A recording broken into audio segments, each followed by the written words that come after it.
Hi everyone, welcome to our presentation. Today we're going to talk about Crispr, which is a gene engineering tool.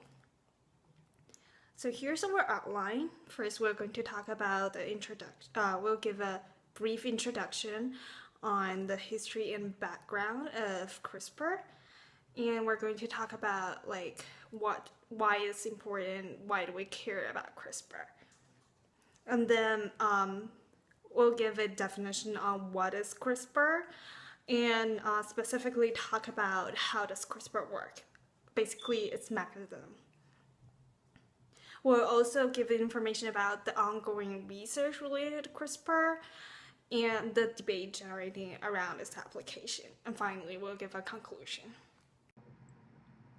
Before we get into what CRISPR is and does, we need to define the basics. Let's get started with DNA. DNA stands for deoxyribonucleic acid. It is the carrier of all genetic or hereditary information in human beings and most organisms. Most DNA is in the cell nucleus, called nuclear DNA, and some of it is in the mitochondria, called mitochondrial DNA. The info of DNA is stored as a code made up of 4 bases: adenine, guanine, cytosine, which is abbreviated to C, and thymine, which is abbreviated to T. Bases pair up with each other to form base pairs. Specifically, A pairs up with T and C with G. These base pairs are attached to a sugar phosphate backbone, which gives DNA its double helix structure. Genomic editing is the process of editing an organism's DNA by altering, removing, or adding nucleotides to the genome. How do we do this? We have engineered nucleases, which are a cleaving enzyme that make a cut in DNA. Then, the site is altered, and the sites are then repaired by homologous recombination or non-homologous end joining. In 2009, the discovery of TALEN came along, which stands for transcription activator-like effector nucleases. This allowed for a larger amount of potential target sites, and in 2011 was named Method of the Year by Nature Methods. Then, in 2012, came the discovery of something revolutionary. The CRISPR-Cas9 system was discovered as a new genome editing tool by 2 scientists named Emmanuel Charpentier and Jennifer Doudna using the Streptococcus pyogenes. So actually, CRISPR can be used in a variety of fields like drug development, gene surgery, even biofuels and foods. So we can look at a few applications. First, it's the possible treatment for disease. So there's ongoing research and a few past clinical trials that indicate that it can be used as a treatment for cancer. How does it work? So it basically destroys the targeted gene that caused the cancer cell growth. So by destroying the gene, it stops the cancer cell growing and thus keep the cancer cell in check. There are also clinical trials of CRISPR used in HIV using similar mechanisms. So other than as a treatment of disease, it also can be used to create infection-resistant crops. So basically mutate target genes to make it resistant to particular diseases or infections. It can also be used to enhance the biofuel production.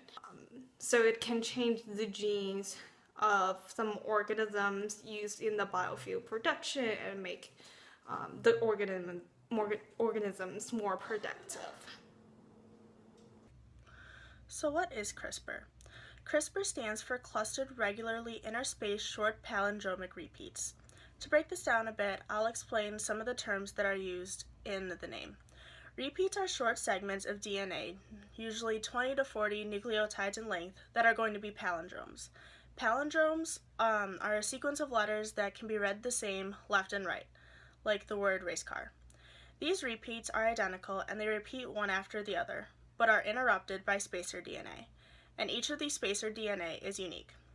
CRISPR was first discovered as a segment of DNA in bacteria that is involved in the bacteria's defense mechanism of viruses.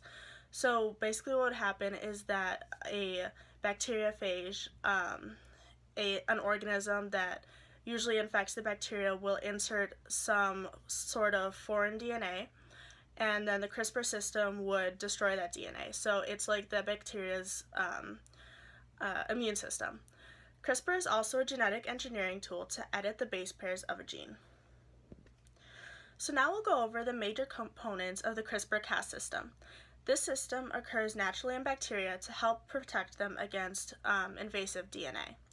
The most distinct features of CRISPR are the presence of nucleotide repeats and spacers. CRISPR RNA is the RNA that is encoded by CRISPR. The Cas9 protein is an enzyme that cuts out the foreign DNA. And then, as I mentioned earlier, bacteriophages are the organisms that regularly affect the bacteria. And protospacers are built-in sequences in the bacteriophage to ensure that the Cas9 cuts out the DNA that it is supposed to. So protospacers are basically a DNA sequence that immediately follows the DNA sequence that is targeted by the Cas9. So how does CRISPR-Cas9 work? Let's imagine that we're proofreading a statement that represents a piece of DNA strand. And in the statement, there's a typo that we want to fix. Let's say that the statement is, BU is awesome. And apparently we know that BU is a typo and we want to get rid of it. And so there are many ways to edit it. First, we could just delete BU and the statement becomes, is awesome, which doesn't really make sense. And another way is to add BC and make it BU BC is awesome, which again, of course, what we really want to do is replace BU with BC. And by using CRISPR gene editing method, we may give Cas9 an RNA that encodes BU as awesome. And Cas9 can go into the genome to find a mutation, BU is awesome. It will make a cut in the word BU and provide a repair template carrying the word BC. Now this DNA is repaired with the new repair sequence. So bacterial cells use CRISPR method to protect themselves from viral infections.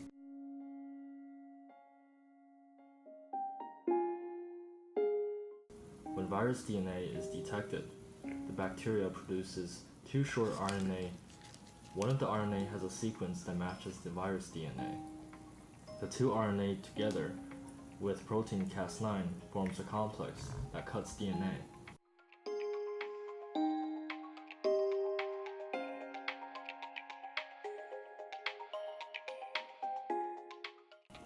When matching sequence finds target virus DNA, Cas9 cuts it and disables it.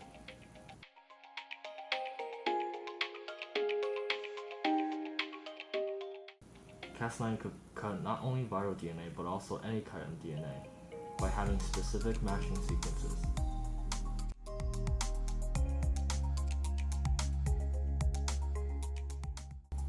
This could be done in a nucleus.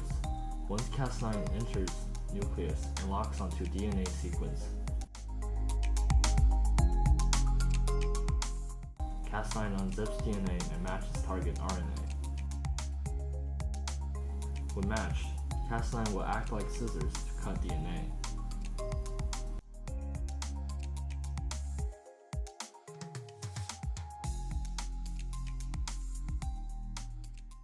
The cell tries to repair the cut itself, but could introduce new mutation.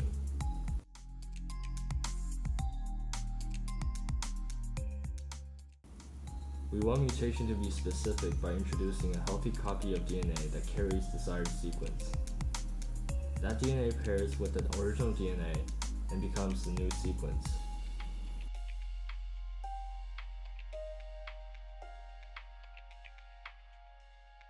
This can be done in stem cells and fertilized eggs.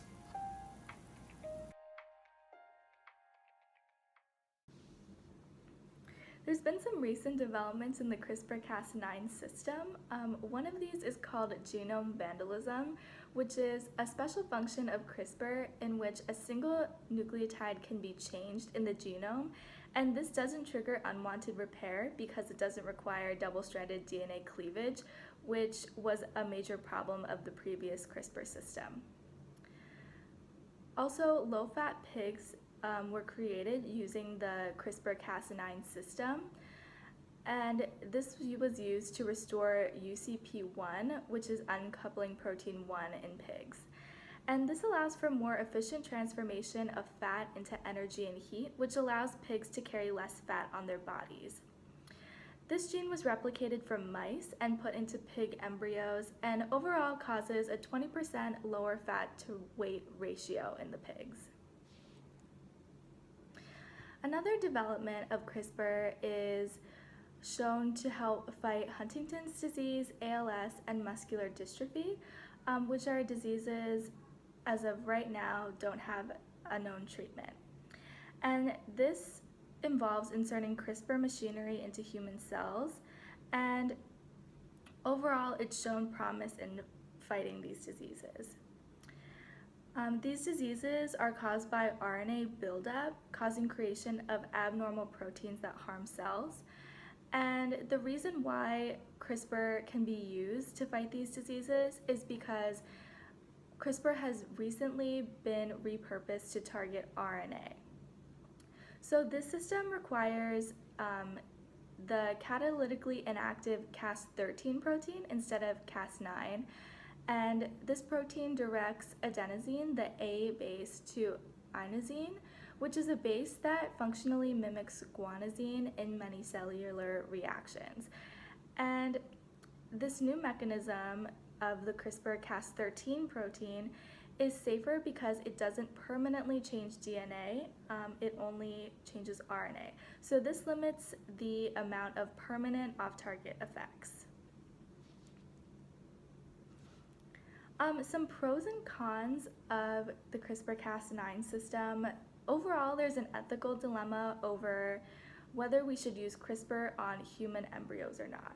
This has already been experimented with in China, but in Western culture, there's still a major debate over whether this is ethically right.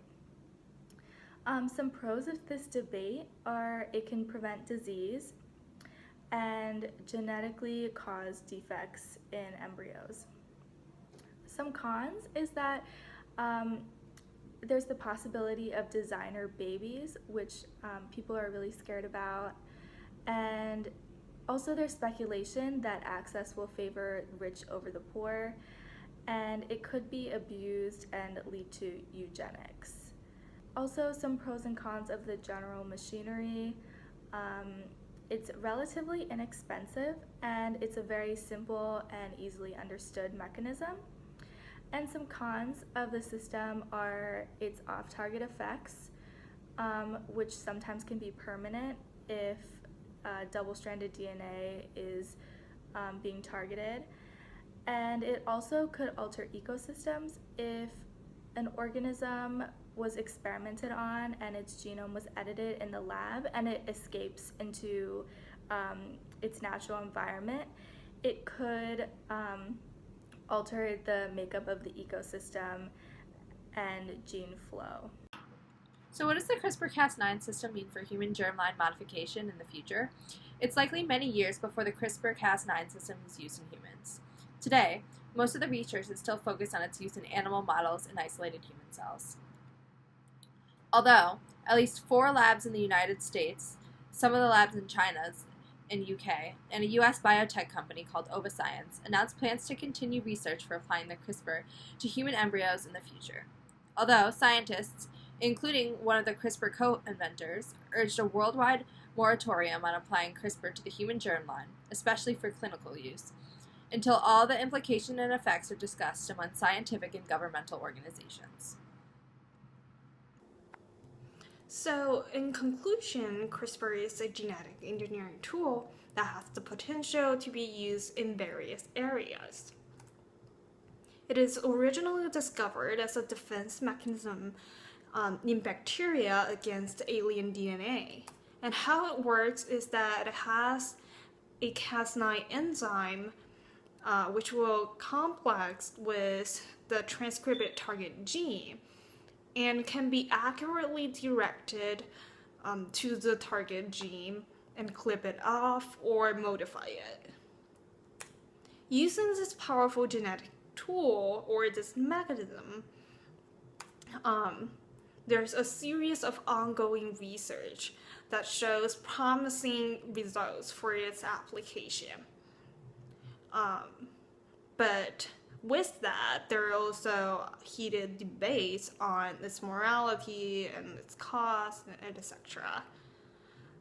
In general, CRISPR is in a very early stage of development, but it's also a very, very powerful tool, and we're excited to see how it can go. Thank you.